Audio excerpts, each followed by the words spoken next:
Sometimes a whole story, a whole life, can be summed up in a single sentence. One of those lines that it sticks with you long after you've read it. For one family, their entire history was captured right here, on this page. It's a story about a journey across the world, a story about incredible faith. But it all ends with this one line that, well, it raises way more questions than it answers. This is the story of Elizabeth Merchant. She was a mother of 12 who gave up absolutely everything she knew to follow her faith. And this is how her story ends, with that single, devastating line. So, we're going to trace the path of this family and, believe it or not, a very unusual piece of cargo that traveled with them. We're going to try and understand the incredible journey and the heartbreaking choice at the very center of it all. Okay, so our story kicks off in Australia. This is where two absolutely monumental journeys are about to begin, both leaving from the exact same shore on the exact same ship. So, meet the Merchant family. You've got Richard and Elizabeth, who came over from England. They built a life and a pretty big family in New South Wales. But their lives took a huge turn when they were converted to a new faith by a missionary named Wrigley Shepherd. The plan was for the whole family to emigrate to America together.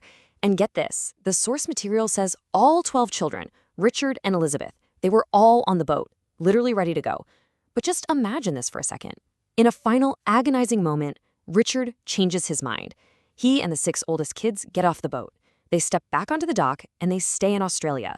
And Elizabeth, well, her faith must have been incredibly powerful because she makes the impossible choice to carry on. She stays on that ship with her 6 youngest children, including her 12-year-old daughter, Susan Matilda, and watches half her family just disappear from view. And this is where things get even more interesting, because our two stories start to weave together, right there on the decks of the very same ship. So, there's this guy, Joseph Ridges. He was a cabinet maker, a self-taught organ builder. And after he converted, he agreed to donate his creation, the very first church organ in Australia, to his new community in America. So this incredible instrument, this symbol of hope and faith for the whole community, was painstakingly packed up in these big tin cases to travel alongside a mother who was facing just an unimaginable personal tragedy. All right, let's talk about the voyage itself.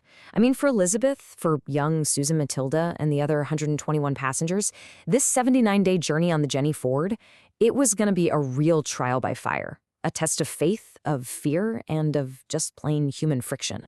We actually have a ship's journal that was kept by an elder, John Jones. So we get this day-by-day account. And this timeline, wow, it reveals a journey just filled with sheer terror and constant challenges. I mean, a hurricane just 4 days out, and then weeks later, a fire breaks out in the ship's galley. Daily life was just a relentless struggle. That hurricane, 4 days in, left almost everyone sick. During another storm, passengers saw these strange balls of fire at the top of the masts. Huge waves were washing over the deck house, leaving people inside literally drenched. And, as they start rationing flour and water, the pressure of being cooped up just leads to constant arguments over everything. Cooking, cleaning, you name it.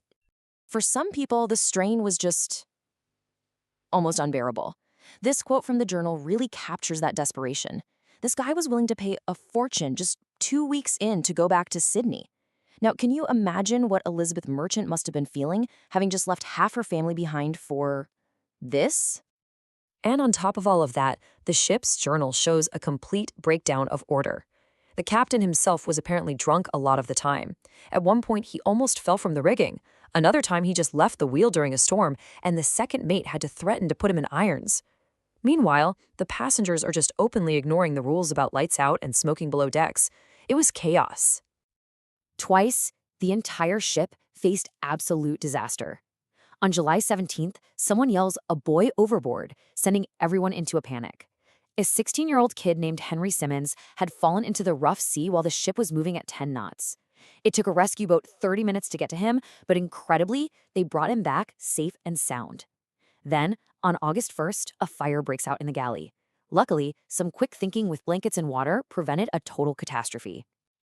But here's the thing, even in the middle of the Pacific, facing all this hardship, they still found reasons to celebrate. The journal describes how on July 24th, they commemorated the pioneers' arrival in Salt Lake Valley with this huge all-day party. We're talking cannon salutes, 13 guns for Brigham Young, 12 for the Apostles, and 64 for the Jenny Fort itself. And then the captain provided a special meal. So when they finally arrived in America on August 15th, you'd think that would be the end of the struggle, right? No.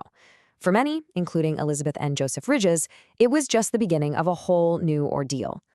Once they were on land, the paths of our two main groups really split. Elizabeth, Susan Matilda, and the other merchant kids started their long trek overland. The Ridges family and their precious organ were actually met by teams sent to help them, but their journey was immediately hit by tragedy when their infant son died. To make enough money for the final leg to Salt Lake, Joseph Ridges had to stay and work as a carpenter in Los Angeles. Adelaide Ridges, Joseph's wife, captures the depth of their loss in her journal. Even in that incredible grief, they found a tiny bit of peace. She wrote that it was not quite as bad as leaving them in that far-off land, because her husband was able to build a fence around the grave before they had to move on. And so these two parallel journeys, one of an object, one of a person, they kept going, moving toward their final destinations and their very different legacies. That symbol of the community's hope, the organ that Joseph Ridges built back in Australia, it finally reached its destination. It was hauled by wagon all the way from California. And on this day, more than a whole year after leaving Sidney, the organ was played for the very first time at regular services in the old Adobe Tabernacle. You can just imagine its music filling that hall. Joseph Ridges' creation became this enduring icon of faith, of perseverance, of community triumph. Its story is celebrated, right? But what about Elizabeth Merchant? Let's go back to that handwritten note from the beginning. After finally reaching Utah with 6 of her children, Elizabeth went to work for Mr. Shepherd, the very missionary who had converted her. But the weight of her sacrifice, leaving her husband, leaving 6 of her children behind, it had just become too much to bear. You see, the organ stands today as this monument to collective achievement, its music a symbol of their faith. But Elizabeth's story is this quiet, personal testament to the profound human cost of that very same devotion. She brought 6 of her children to her promised land, but in doing so, she lost the other half of her family, and in the end, her own will to live. All that history is left with is that one simple, heartbreaking sentence: she died of a broken heart.